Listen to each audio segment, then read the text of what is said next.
To end a liturgical war that's been raging for years, Pope Francis just leveled his final ultimatum.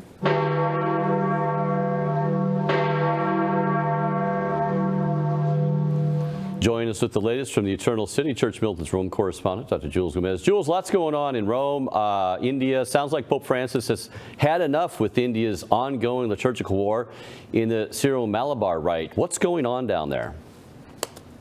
Brad, Pope Francis has delivered a stinging slap in the face to one of the most ancient apostolic churches in the world. And yesterday, he released a video. He spoke in Italian, and there are Malayalam subtitles to that video so that people in Kerala, in South India, can get his message in no uncertain terms. And basically, he said that if they don't agree to the compromised liturgical formula, they have turned into a sect, a cult.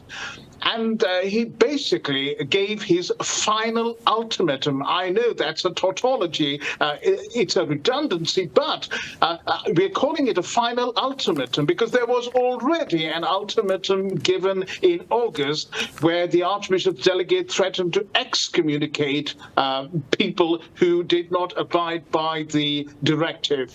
So why does this particular message from Pope Francis came out yesterday seem like it could be his last message before taking action?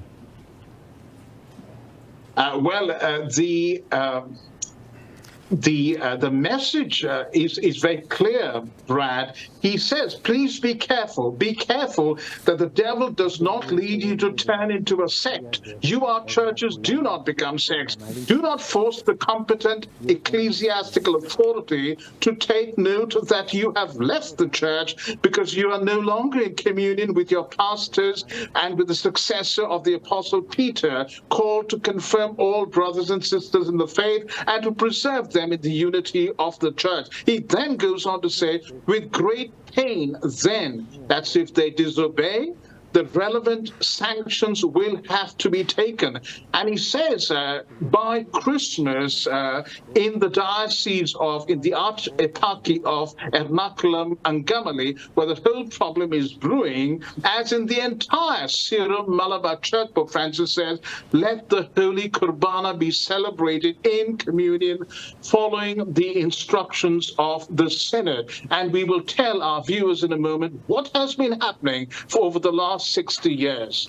Yeah, Jules, can you please simplify, sketch out the immediate problem down there with all of its various layers, and then put this in perspective for the viewer here? Well, Brad, as we have said numerous times, the Syro-Malabar Church traces its roots to St. Thomas the Apostle, who came to India in AD 52.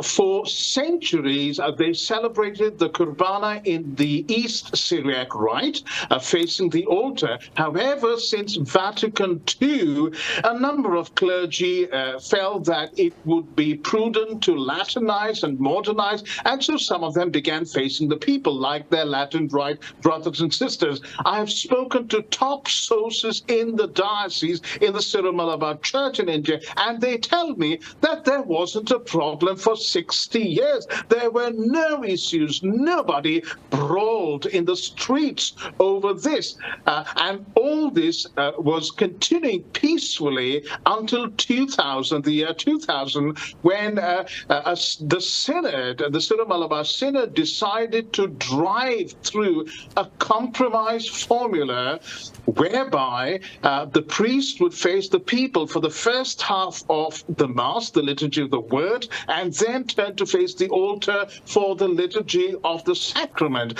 But my sources say there was no consultation with people or with many priests, and so this resulted in a fierce disagreement. Now we come to the very important flashpoint when Cardinal Alan Cherry, the head of the Syro-Malabar Church, in 2020 used COVID to hold an online synod, and there he drove through this compromise formula, and despite 12 bishops dissenting and disagreeing with him. And that, Brad, has resulted in chaos, in the virtual splintering of the diocese and the worldwide Syro-Malabar Church. Now, you just mentioned Cardinal Alan Cherry. There was some interesting news came out yesterday about him. Could you bring that up? Well, yesterday, coincidentally, Cardinal Alan Cherry submitted his resignation, and the apostolic administrator, who my sources tell me is one of the main political movers and shakers behind this whole fiasco, Father Andrews Tadat, he also submitted his resignation. However, my sources have also told me that Pope Francis has actually pushed Cardinal Alan Cherry out. First of all, and most importantly, because there are 14 criminal cases filed against Cardinal Alan Cherry, his personal involvement in huge land scams that have been rocking both the Catholic Church and secular society in the South Indian state of Kerala. Jules, you've brought up a little bit ago about a delegate down in India that kind of gave another ultimatum already from Pope Francis. Could you go into that for just a minute? Well, in August, Brad, the Pope sent Archbishop Cyril Vasil, and he was met with fierce resistance in Ernakulam. We talked about how on one of our Rome dispatches, there was almost a riot in the streets, and police had to be called to hold protesters at bay. And he used the Holy Eucharist, the Blessed Sacrament, holding it to virtually protect himself and go into the cathedral. Now, he gave an ultimatum, and he told the priests that if they did not fall in line, they would be excommunicated. I think he gave them a period of 1 or 2 weeks. Nobody obeyed him, and nobody was excommunicated. So it was just, a threat that went nowhere. But people were very disturbed because, the Syro-Malabar clergy said, how dare you send a delegate, a foreigner? And I will explain this, why sending a foreigner is so sensitive. They even organized a petition to appeal to the central government of India not to grant him a visa in future and to throw him out. Now to add insult to injury, Pope Francis says he's sending Cyril Vasil back to Ernakulam, and that has infuriated people even further. Now, Jules, you mentioned you're speaking with top sources who know all the story from the inside in India's Syro-Malabar Church down there. What are they saying about this whole kerfuffle? Well, they say, first of all, that they deeply love Pope Francis. They have loved him, admired him. They have, been willing to follow his reforms at every step. But now they say they feel like he's betrayed them because he's behaving like a father. He's basically caning them like a father, humiliating them like a father who is ill-informed and misinformed about his children. They also say that, this is not the way to deal with the matter.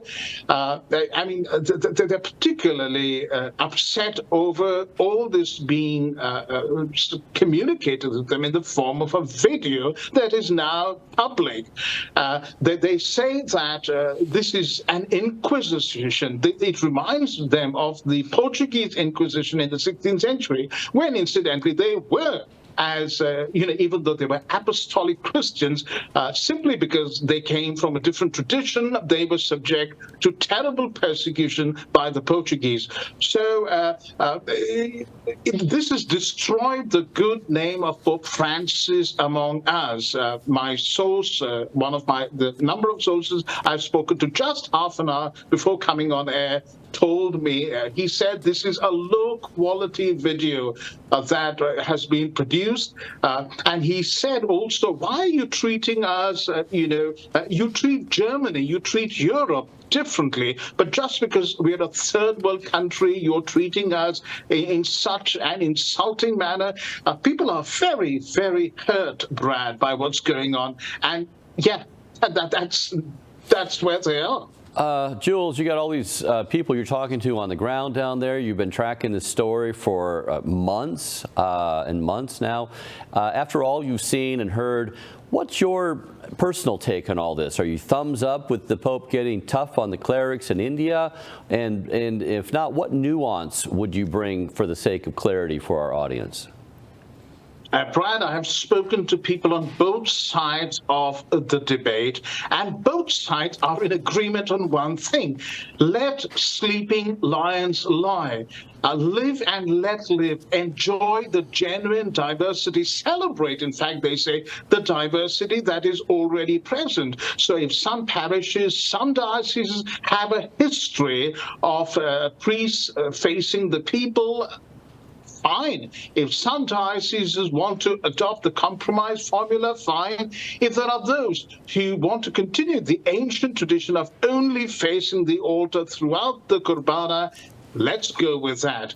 And they simply cannot get their heads around why Pope Francis, when he rails against rigidity, is so rigid on this matter, when he allows so much of diversity all over the world in the Novus Ordo itself.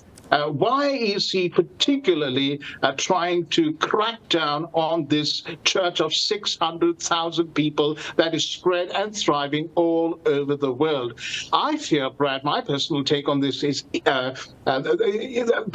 they are not going to go ahead and kowtow to Pope Francis. They're a very ancient people, very proud in the best sense of the word of their tradition, and they recognize that they are not Latin but Syrian, and they know their history very well, how they've been persecuted by the Latin Church, by Rome for centuries.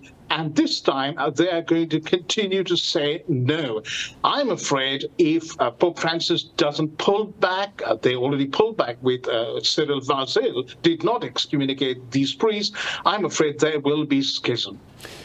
Jules, I got to ask you this last question here. It seems like there's so many parallels. I mean, every time you said something there, the Tridentine TLM lovers in this country, the traditional Catholics who want that form of ancient liturgy, who are very, would like to live and let live, have the Novus Ordo in those parishes, have the Tridentine Mass as well, in sometimes the very same parishes.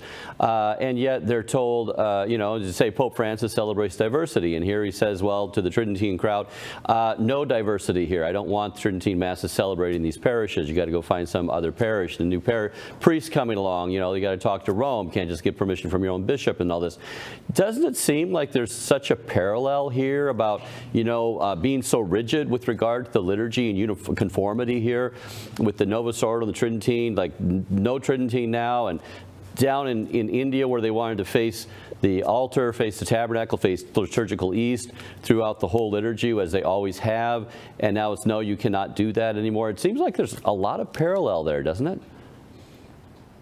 Brad, you put your finger on it. There are a number of parallels, and the biggest parallel, of course, is both the traditional Latin Mass Catholics and the Syrian Rite Catholics looking and scratching their head and, looking at Rome, looking at Pope Francis and saying, Holy Father, we just don't understand you. We can't figure you out. We love you. We want to love you.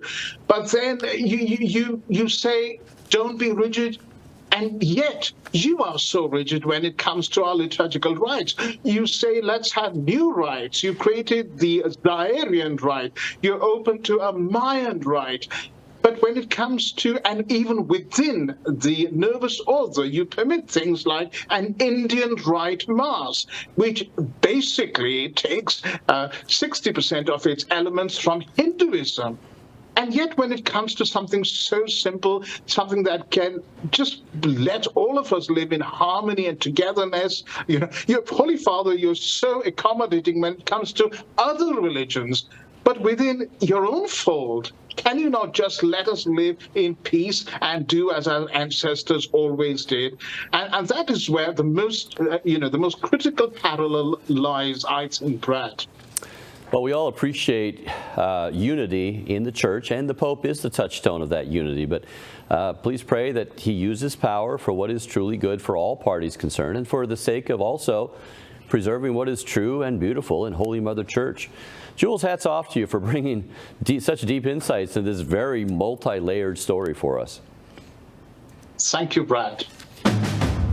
Thanks again for watching today's episode of Rome Dispatch. This show is brought to you by donors like Real Estate for Life. If you're looking to buy or sell a home and want to support our mission, visit realestateforlife.org. Again, that's realestateforlife.org. Be sure to tell them Church Militant sent you. God bless.